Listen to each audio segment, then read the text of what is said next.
جا کے پوچھا مالک سماما کیا حال ہے تیرا ہے سماما, کیا کیسا ہے تو کیسا وقت گزار رہا ہے. جواب کے اندر سماما کہنے لگا تقتل رجل ذات من, یا رسول اللہ اگر تم مجھے قتل کرو گے نا میری قوم آپ سے بدلہ لے گی, آپ کو چھوڑے گی نہیں ہے, اور اگر تم معاف کر دو گے میں آپ کا احسان مند رہوں گا. لیکن چہرہ اٹھا کر اوپر کر کے دیکھتا نہیں ہے اللہ کے نبی کو.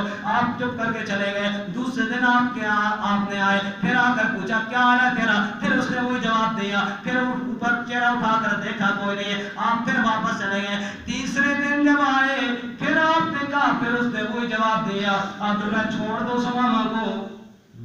سماما کہتا ہے میرے تو وہم و گمان میں بھی نہیں تھا کہ مجھے چھوڑیں گے, مجھے تو 100% یقین تھا مجھے مار دیا جائے گا, میں تو کئی صحابہ کا قاتل تھا, مجھے کہاں چھوڑیں گے. لیکن جب آپ نے کہا چھوڑ دو سماما کو, سماما کہتے ہیں میں نے پہلی دفعہ آنکھ اٹھا کے آپ کے چہرے کی طرف دیکھا, اس سے پہلے کبھی دیکھا نہیں تھا, اور اتنی میرے دل کے اندر نفرت تھی میں آپ کے چہرے کی طرف دیکھنا نہیں چاہتا تھا. پہلی دفعہ جب آپ نے مجھے چھوڑنے کا حکم دیا میں نے کہا دیکھوں تو صحیح کون ہے اتنا بڑا مہربان جو جان کے دشمن کے اوپر رحم کرنے والا ہے.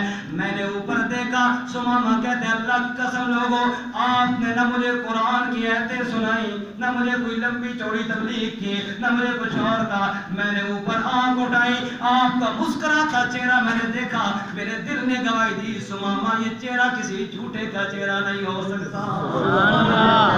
کیوں دل کے اندر نفرتیں پالی ہوئی ہیں, کیوں دل کے اندر بغض پالا ہوا ہے, یہ چہرہ جھوٹے کا چہرہ نہیں ہو سکتا. مجھے چھوڑ دیا گیا, میں تھوڑا سا آگے تک تو چلا لیکن پاؤں کے اندر ایمان کی بیڑی پڑ چکی تھی. پھر پلٹ کے واپس آیا, میں نے کہا یا رسول اللہ اشہد ان لا الہ الا اللہ وحدہ لا شریک لہ واشہد ان محمدا عبدہ ورسولہ.